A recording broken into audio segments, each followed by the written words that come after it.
Yo, we're back. Turning pro, we're starting book 2, Self-Inflicted Wounds. Accidental incapacitation.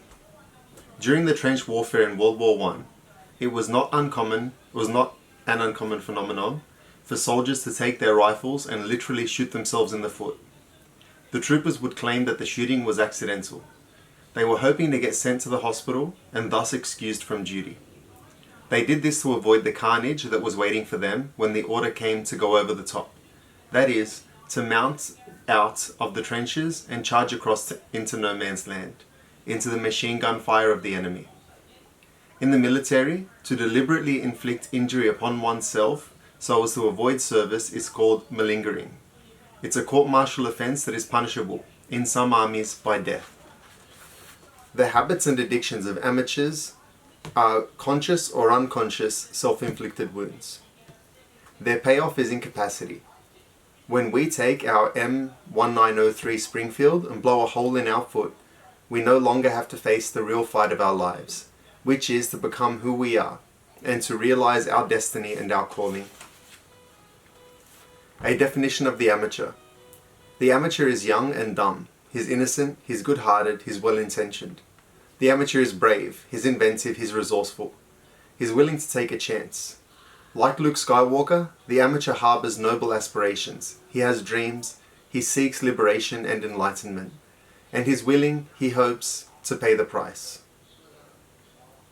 The amateur is not evil or crazy, he's not deluded, he's not demented. The amateur is trying to learn. The amateur is you and me. What exactly is an amateur? How does an amateur view himself in the world? What qualities characterize the amateur? The amateur is terrified. Fear is the primary color of the amateur's interior world. Fear of failure, fear of success, fear of looking foolish, fear of underachieving, and fear of overachieving. Fear of poverty, fear of loneliness, fear of death. But mostly what we all fear as amateurs is being excluded from the tribe, i.e. the gang, the posse, mother and father, family, nation, race, religion. The amateur fears that if he turns pro and lives out his calling, he will have to live up to who he really is and what he is truly capable of. The amateur is terrified of that if the tribe should discover who he really is, he will be kicked out into the cold to die.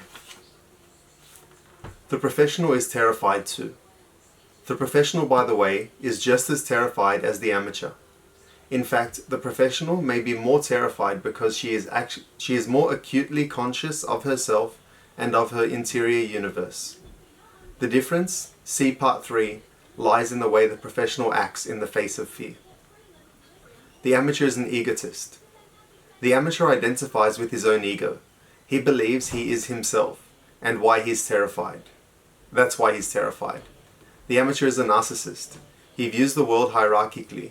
He continuously rates himself in relation to others, becoming self-inflated if his fortune rises, and desperately anxious if his star should fall.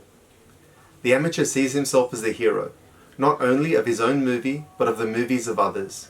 He insists in his mind, if nowhere else, that others share his view. The amateur competes with others and believes that he cannot rise unless a competitor falls. If he had the power, the amateur would eat the world, even knowing that to do so would mean his own extinction. The amateur lives by the opinions of others.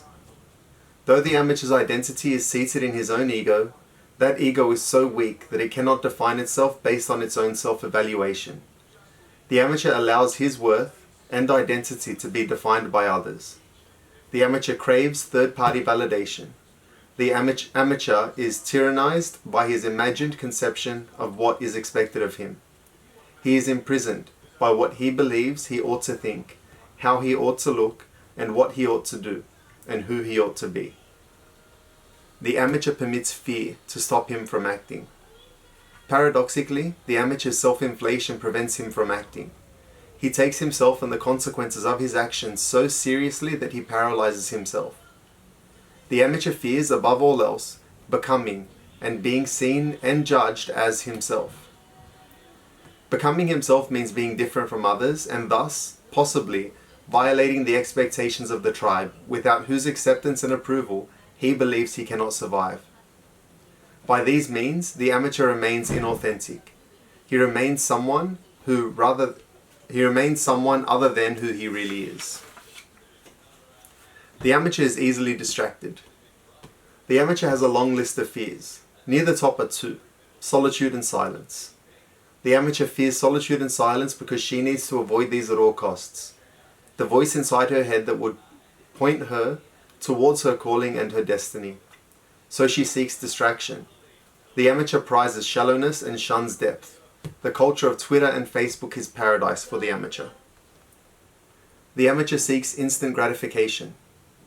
There was a popular bumper sticker a few years ago: "Too much ain't enough." Too much ain't enough, and too soon is too late. The amateur, the addict, and the obsessive all want what they want now. The corollary is that when they get it, it doesn't work. The restlessness doesn't abate, the pain doesn't go away. The fear comes back as soon as the buzz wears off. The amateur is jealous. Because the amateur is so powerfully identified with herself, she finds it extremely difficult to view the world through the eyes of others. The amateur is often unkind or insensitive to others, but she saves her most exquisite cruelty for herself. The amateur's fear eclipses her compassion for others and for herself. The amateur lacks compassion for himself. In his heart, the amateur knows his hiding. He knows he was meant for better things. He knows he has turned away from his higher nature. If the amateur had empathy for himself, he could look in the mirror and not hate what he sees. Achieving this compassion is the first powerful step towards moving from being an amateur to being a pro. The amateur seeks permission. The amateur believes that, before she can act, she must receive permission from some omnipotent other, a lover or spouse, a parent, a boss, a figure of authority. The amateur sits on a stool, like Lana Turner at Schwab's, waiting to be discovered. The amateur lives for the future. The amateur and the addict focus exclusively on the product and the payoff. Their concern is what's in it for them, and how soon and how cheaply can they get it. Consumer culture is designed to exploit the amateur. If you don't believe me, watch 10 minutes of TV or scroll through any magazine or online shopping site. My beef with American culture is that almost every aspect, including the deliberations of the legislature and the judiciary, has been debased to pander to the culture of amateurism. The promise that our products and politicians offer is the promise that one might make to an infant or an addict: I will get you what you want and it will cost you nothing.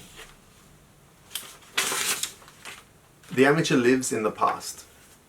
Because the amateur owns nothing of spirit in the present, she either looks forward to a hopeful future or backward to an idyllic past. But the past evoked by the amateur is make-believe. It never existed. It's a highlight reel that she edited together from the events that took place, or should have occurred. In a way, the amateur's reimagined past is worse when it's true, because then it's really gone. It's a payoff of living in the past. Or the future is you never have to do the work. I'm going to reread that sentence. The payoff of living in the past or the future is you never have to do your work in the present. So we're going to cut that there. I'm going to try and make each section a bit shorter just to make it a bit more, easier for you guys to consume. In any case, thank you all for watching, and I'll see you next time.